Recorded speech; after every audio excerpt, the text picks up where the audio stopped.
a missile over the Persian Gulf,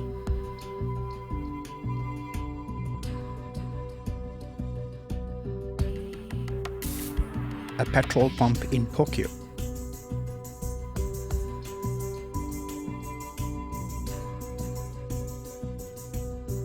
a bankrupt factory in Osaka,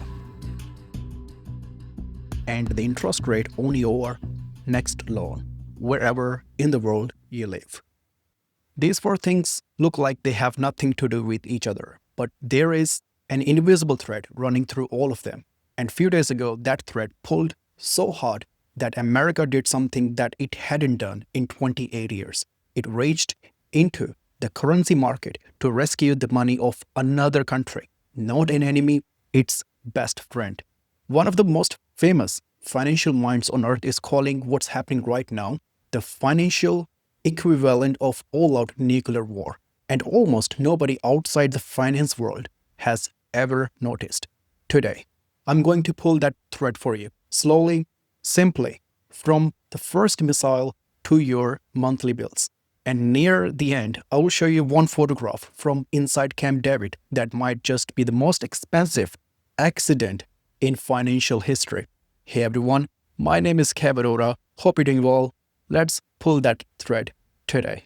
You already know the backdrop. The US and Israel went to the war with Iran this year.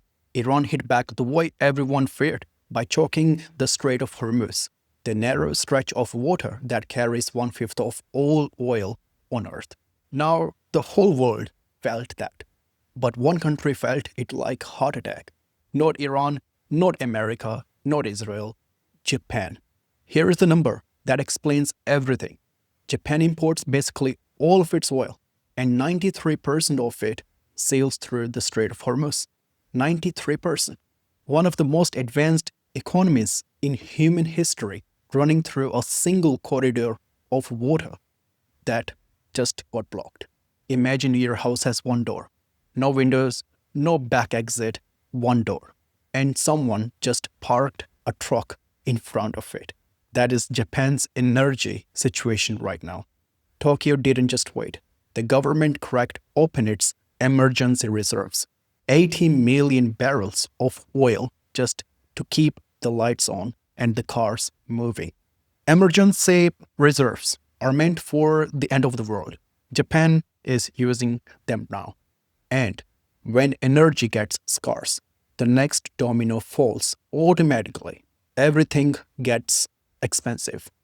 Import prices in Japan exploded 17.5% in 1 year. Petrol hit all-time records highs. Wholesale inflation hit a 3-year peak. Dozens of small Japanese businesses have already gone bankrupt this year, not because they did something wrong, but because the raw materials they buy from abroad suddenly cost a fortune. A war they never joined, in a region 5,000 miles away, walked straight into their shops and switched off their lights. And that is when the money problem started. To understand what happened next, you need to know one thing about Japan. It is the most indebted major country on this planet. And how do governments borrow? Through bonds. For those who doesn't understand how bonds works, a bond is just an IOU. And the government says, lend me your money. Here's a paper promising I'll pay you back in 10 years, plus a little interest every year. That paper is a bond. That's it.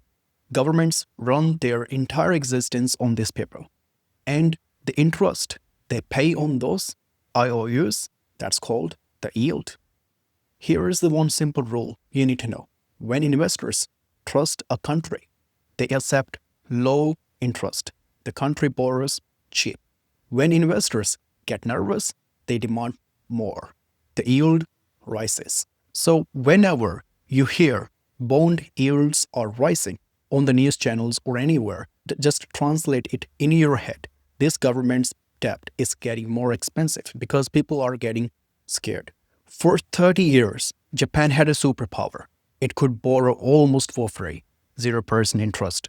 Investors trusted Japan so completely that they handed over money for nothing. That free money is how Japan carried the biggest debt mountain on earth without collapsing.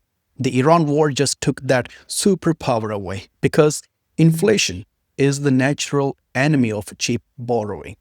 Once prices started exploding, investors looked at Japan's IOUs and said, 0% while petrol hits record? No, pay me properly. And yields went vertical. Japan's 10-year borrowing cost hit levels never seen in almost 30 years. The 2-year and the 5-year hit 31 years high.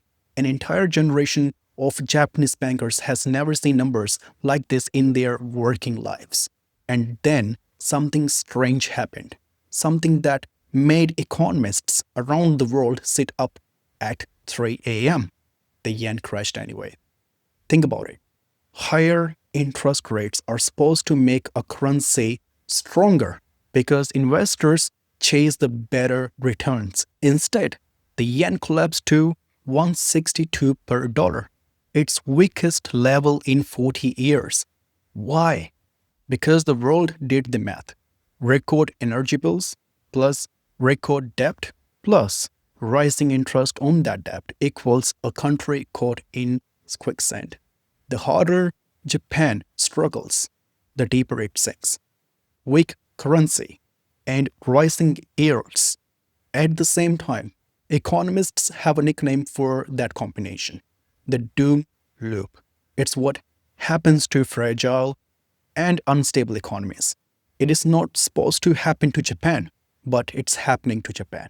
Now you might be thinking, okay, tragic for Japan, but why did Washington hit the panic button? Let me answer with the question. If your bank was drowning, would you just watch from the shore? Probably no, because that's the secret. Almost nobody says out loud. Japan is America's banker. Japan owns $1.14 trillion of America's debt, more than any other foreign country on earth. For decades, Japan has quietly bought America's IOUs, funding everything from highways to aircraft carrier. Every time Washington overspends, somewhere in Tokyo, someone writes a check. Now put yourself in Japan's shoes. Your currency is collapsing.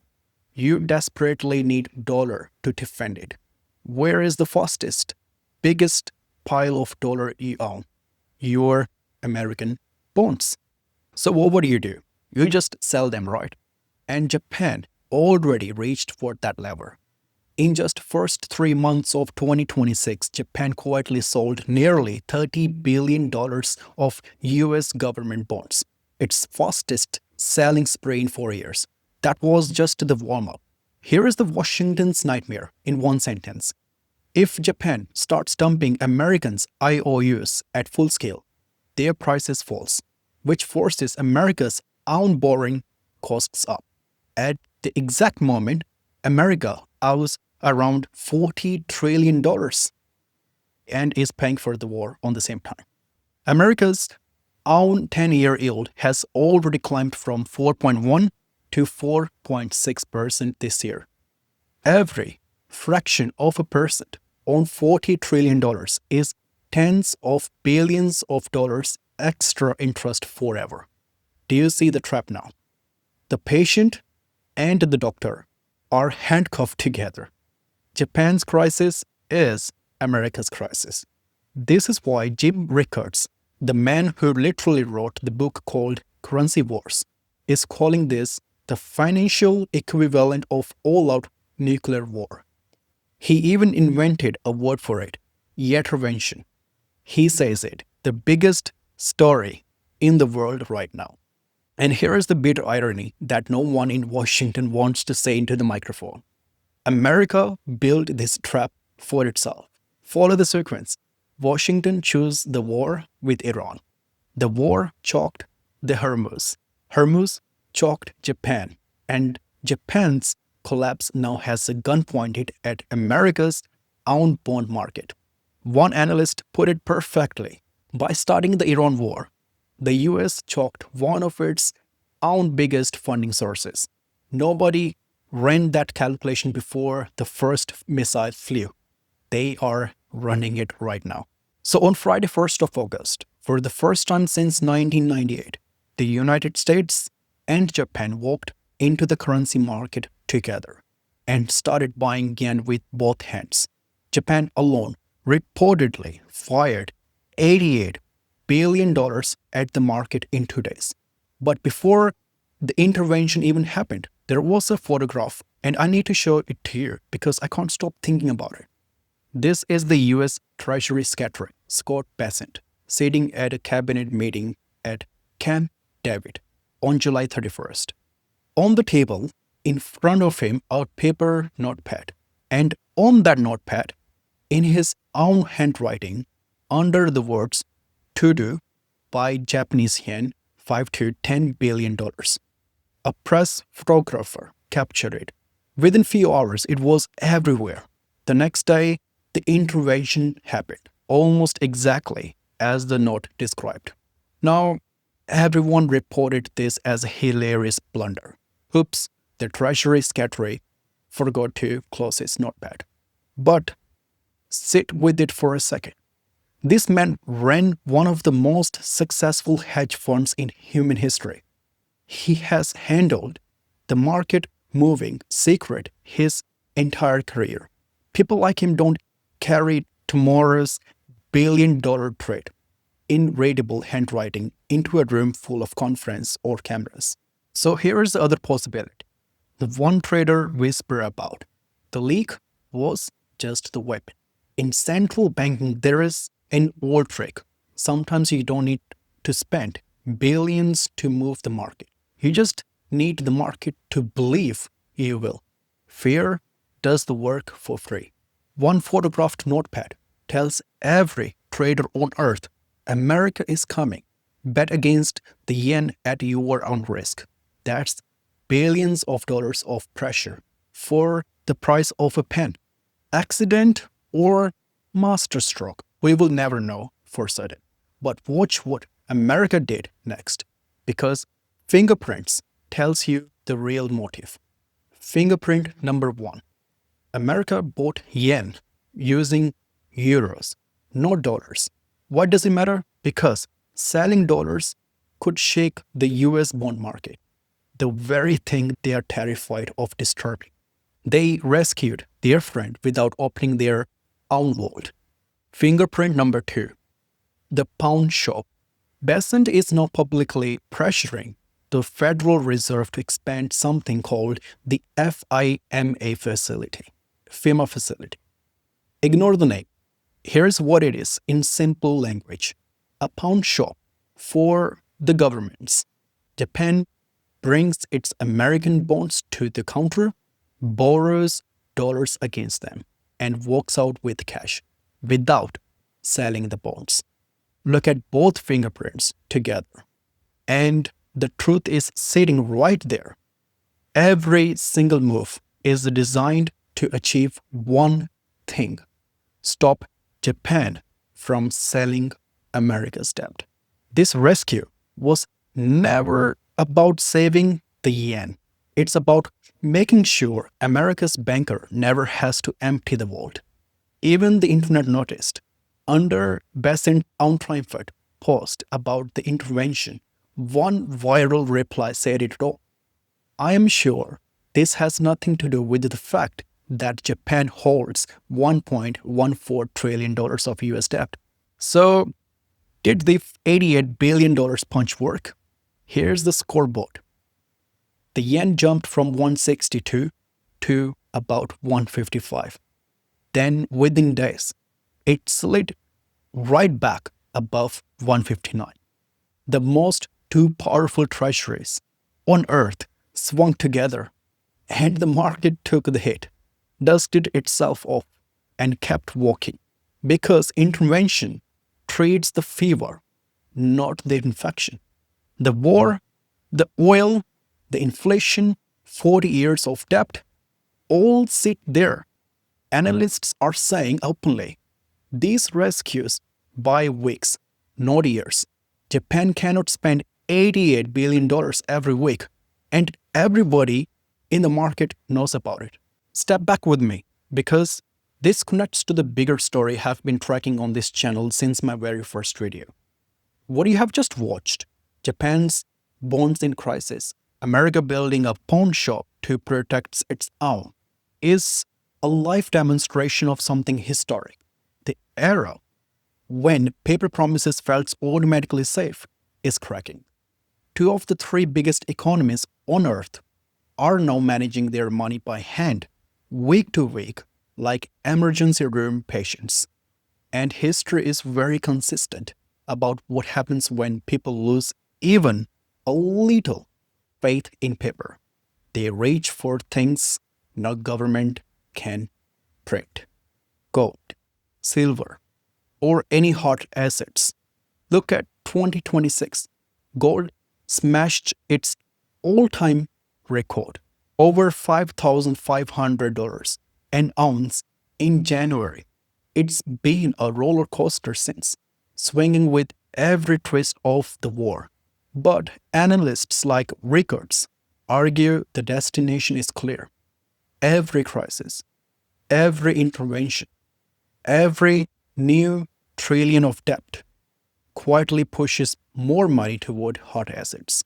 And remember what we have uncovered in my China video.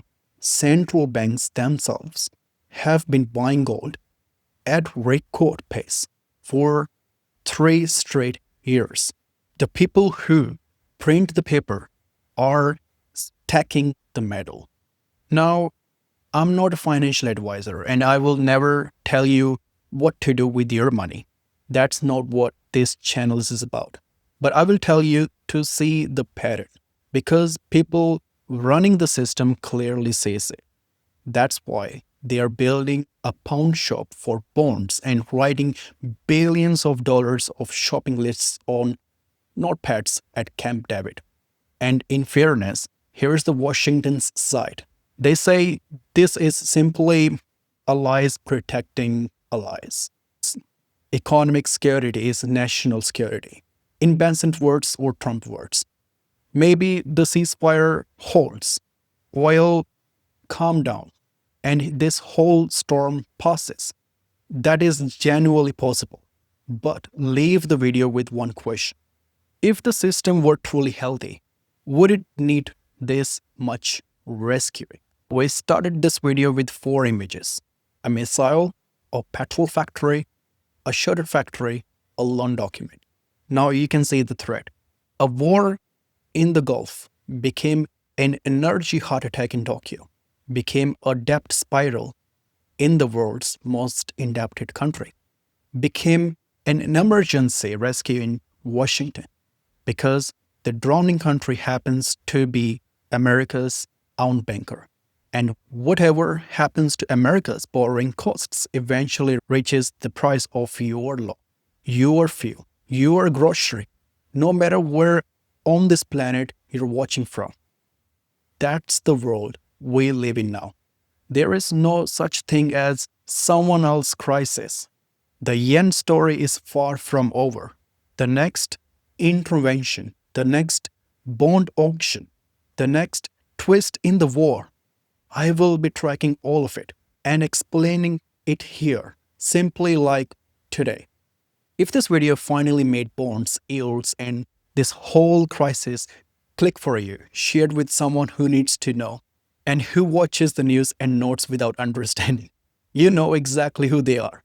And tell me in the comments the notepad photo, genuine mistake or a deliberate message to the markets. And I want to know, what do you think? Please do not forget to subscribe my channel. My name is Arora. Thank you for watching. I'll see you in the next one.